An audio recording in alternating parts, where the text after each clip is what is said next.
মাত্র ১.৫ মাসের ব্যবধানে তৃতীয় দফায় স্মরণকালের ভয়াবহ বন্যার কবলে পড়েছে ফেনী উত্তরের ৩ উপজেলা ফুলগাজী, পরশুরাম ও ছাগলনাইয়ার প্রায় শতাধিক গ্রাম। মুহুরী নদীর বন্যা নিয়ন্ত্রণ বাঁধ ভেঙে অল্প সময়ের ব্যবধানে ২ দফা বন্যার ধকল না কাটতেই আরও একবার বিপর্যস্ত হয়ে পড়েছে এই জনপদ।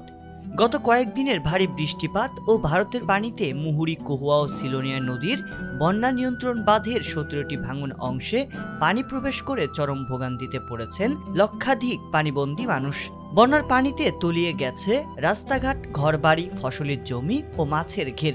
এসব অঞ্চলে রাস্তাঘাট বন্যার পানিতে ডুবে যাওয়ায় অভ্যন্তরীণ অনেক সড়কে বন্ধ রয়েছে যান চলাচল। কিছু কিছু এলাকায় মানুষের ঘরের ছাদ ও টিনের চালেও ছুঁয়েছে বন্যার পানি। এমন পরিস্থিতিতে আশ্রয় খুঁজছেন স্থানীয়রা। সম্পূর্ণ যোগাযোগ বিচ্ছিন্ন অবস্থাতেও আছেন হাজারো মানুষ।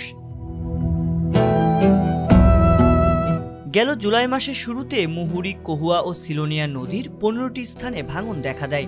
সেসব স্থানে মেরামতের পর আবারও ২ আগস্ট নতুন করে ১৭টি বাঁধের অংশে ভাঙনের সৃষ্টি হয়। সেগুলো মেরামতের আগে গত ২ দিনের টানা ভারী বর্ষণে ভারতীয় পাহাড়ি ঢলে মুহুরী নদীর পানি বিপদসীমার ৮৬ সেন্টিমিটার উপর দিয়ে প্রবাহিত হচ্ছে।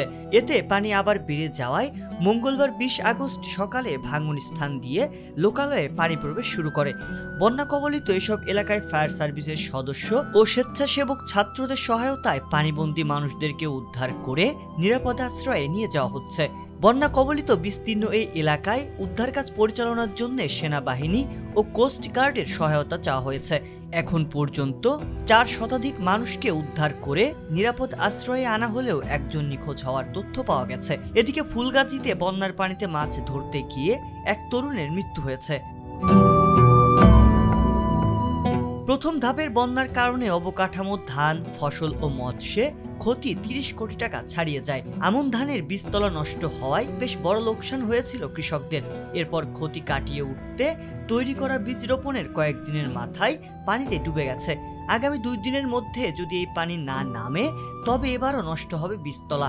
স্থানীয়রা বলছেন, বিগত সময়ের বন্যার চেয়ে এবারের পানির স্রোত অনেক বেশি, পানি ক্রমেই বাড়ছে। এছাড়া ভারতের ত্রিপুরায় ডম্বুর গেট খুলে দেওয়া হয়েছে বলেও জানা গেছে, যার কারণে ফেনীর ওপর পানির চাপ আরও বাড়ার সম্ভাবনা রয়েছে।